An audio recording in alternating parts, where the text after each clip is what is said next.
thanks so much to all of my new subscribers, everyone who's been here from the beginning specifically, but all 300 of my newest subscribers. A lot of you, you found my channel because of our shared love for the X-Men, and I've got to say, it's always really wonderful to talk with other fans for my favorite franchise.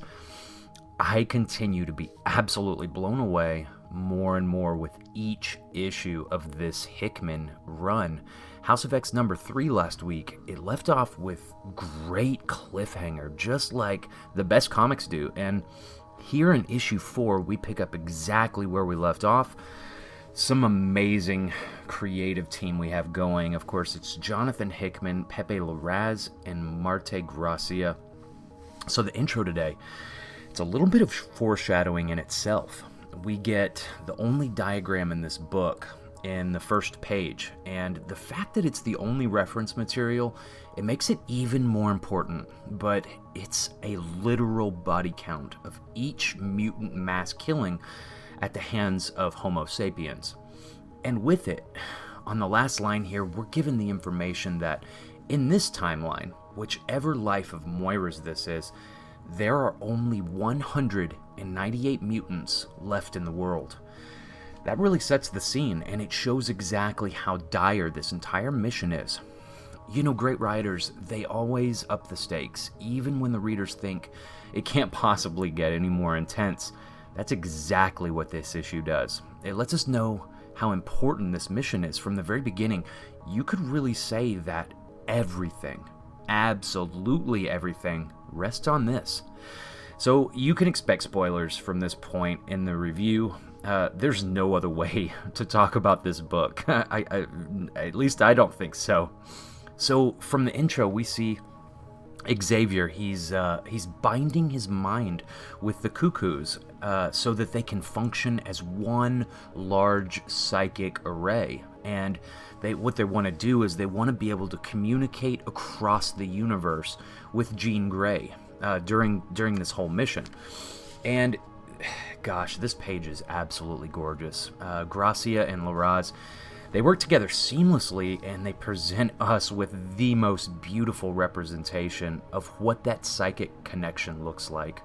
It's like a wave of water, showing Jean a psychic projection of her there in Krakoa.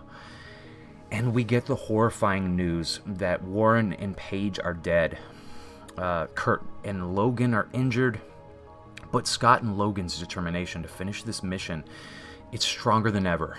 They make the decision to separate here so that they can make their final stand. And their goal is, of course, to take out each of those 4 couplings that are holding Mother Mold attached to the forge so that it can fall into the sun before it's activated.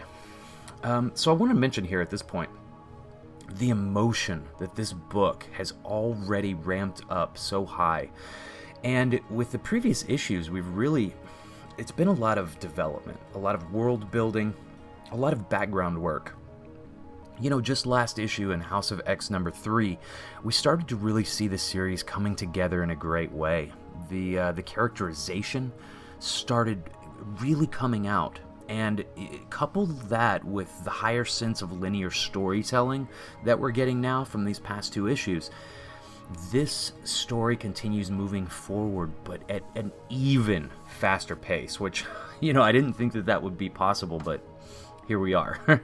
This is where it gets really emotional. In this book, specifically, everything matters at this point, and the emotional involvement is through the roof for the rest of this issue.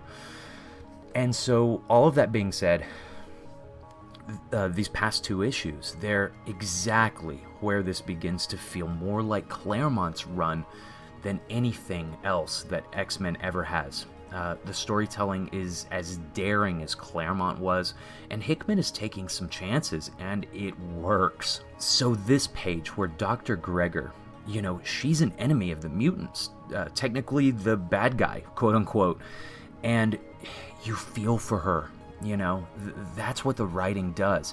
Even though that she could be the reason for the extinction of the mutants, you see and you feel the emotion in having her crazy husband suicide himself, you know, and all of those other people on the Forge. We find here that the team is halfway to their goal, and I absolutely loved seeing Penance again. This is great. The action is exactly what you want in a comic book. The tension is high, and then there's only one more coupling left to destroy before they succeed in their mission, and they can say that they've, protected the last of the mutants from complete extinction. And at this point, it's all up to Raven.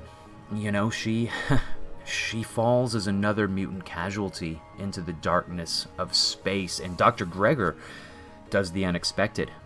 She initiates the countdown sequence to bring Mother Mold online. And this is exactly what the X-Men are there trying to keep from happening.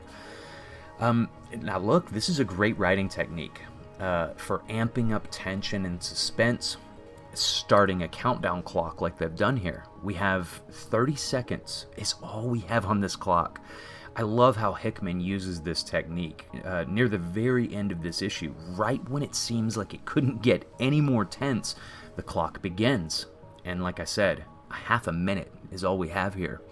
Karima, the Omega Sentinel, she's worried that when Mother Mold comes online, it won't be sane because it hasn't had the time to mentally evolve enough. And the whole worry is that it's possible that, once Mother Mold comes online and kills all of the mutants, well, it's coming for the humans at that point, because it's insane. Of course, I would argue that, all of the Sentinels are insane. Killing the mutants is insane to begin with, just like most readers would.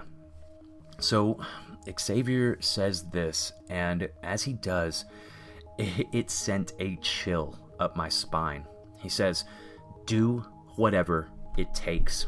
And Scott, as the leader, he makes that difficult decision to approve Logan and Kurt teleporting into space to finish this mission. And this is it. This is the most emotional moment in a comic book that I have seen in years. The heroes of this book are Kurt and Logan, the only ones who can together save all of mutant kind at this point. Logan asks, "You still think there's something waiting for us on the other side?" Just wondering what someone like me should expect. And just like Kurt, he keeps his faith in God to the very end, bravely reassuring Logan of his place in heaven. He says, "When you wake from this earthly slumber, my friend, look for me.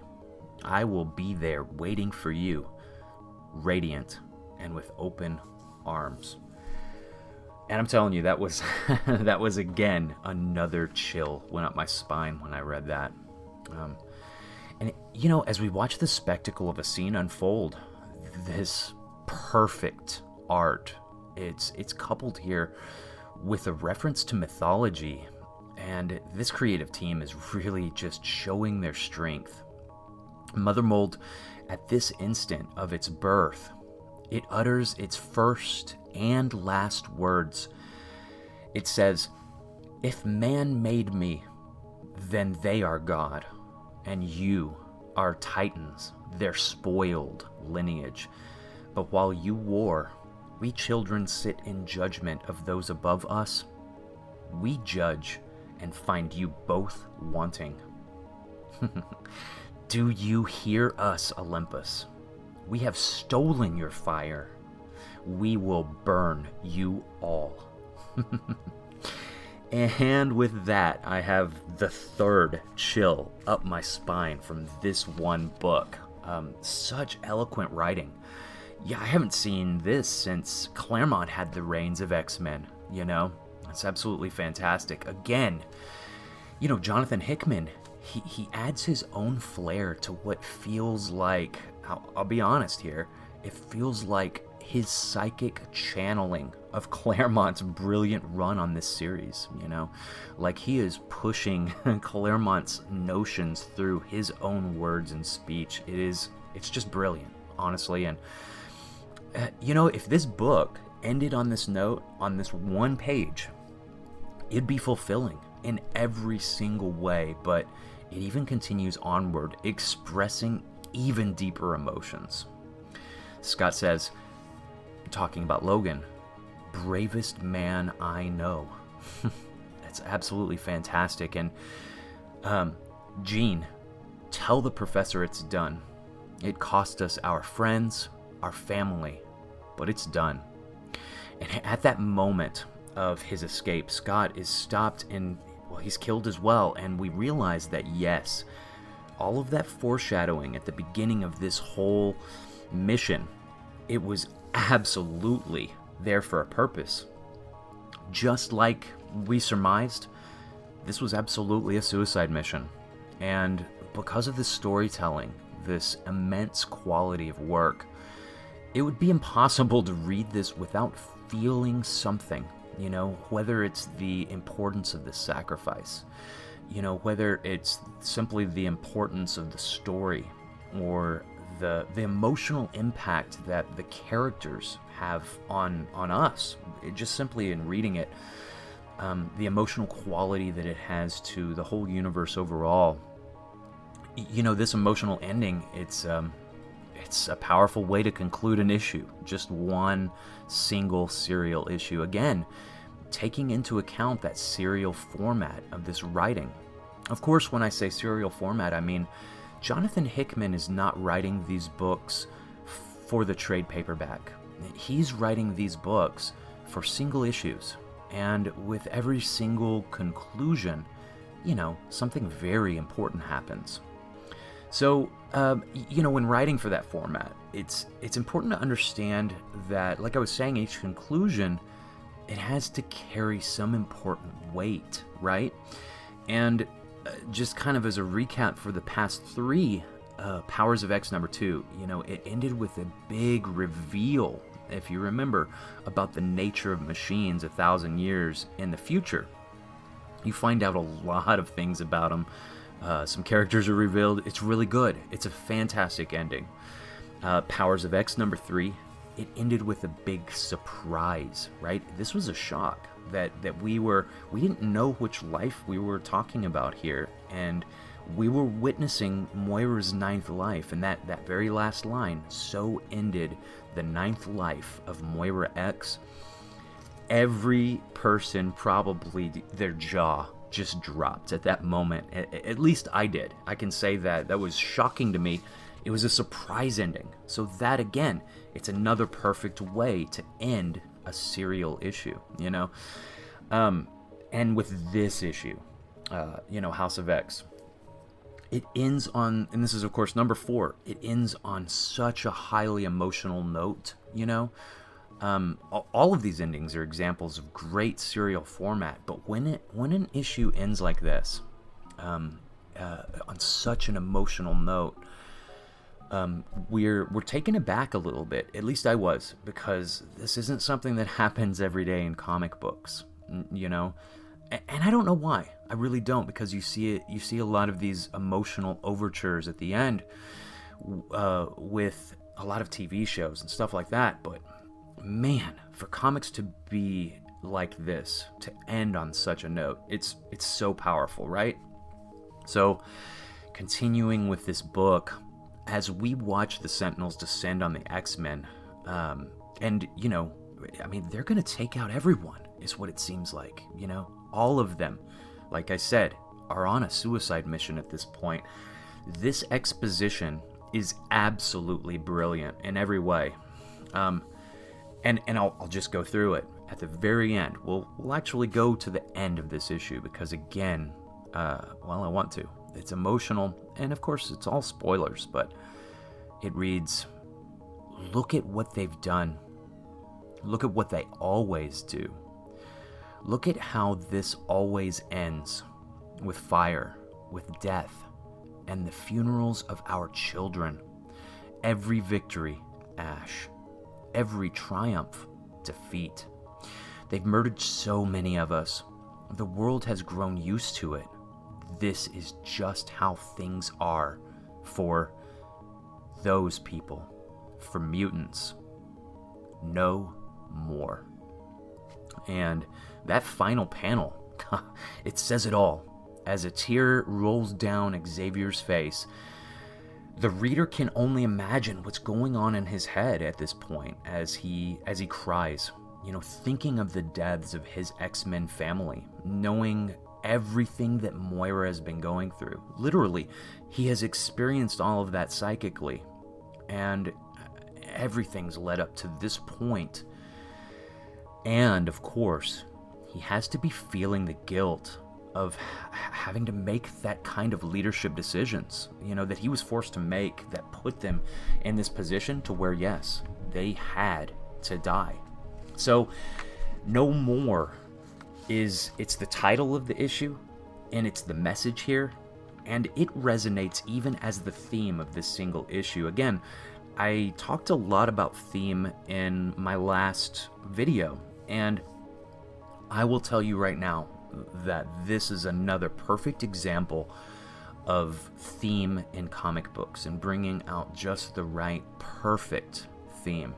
And it could mean so much, right? And what's so great about theme and the way that it's presented is that it could be a little bit different, interpreted from each reader's perspective. Having read all of this, still having different, life issues that have come up in our lives, we look at things differently. And so we can view this issue, No More, possibly meaning no more mutant lives to be lost by the millions, no more sentinels hunting for the extermination of our kind as mutants. This could mean no more in so many different ways, and, with the way that this story has unfolded, we really don't know what to expect in the future of this series. But we do know this. Whatever comes, it will be well crafted, and it will be compelling, and it almost certainly will live up to the legacy of Stan Lee, Jack Kirby, Chris Claremont, and Jim Lee, the heroes of the X-Men franchise. Jonathan Hickman can now be written down on that list of absolute heroes after this issue, adding a fifth name to those four legends. And we can honestly say that the new five legends of the X-Men are Stan Lee, Jack Kirby, Chris Claremont, Jim Lee, and Jonathan Hickman. Again, look guys, this is such an exciting time to be reading the X-Men. If you've missed the last 6 years, it wouldn't even matter. It really wouldn't, and we haven't seen anything like this since Claremont and Jim Lee. It feels so great to be able to have such a positive experience with every single issue I read. And this issue, it takes the cake as the best comic book that I have read in years. I gotta say, I'm proud of this creative team, every single one of them, and I'll continue to follow this series, of course, wide-eyed and feeling like a kid again with every single push. Welcome to the rebirth of the X-Men. Pick these issues up if you haven't. Don't wait for that trade paperback. You are the gateway into comics.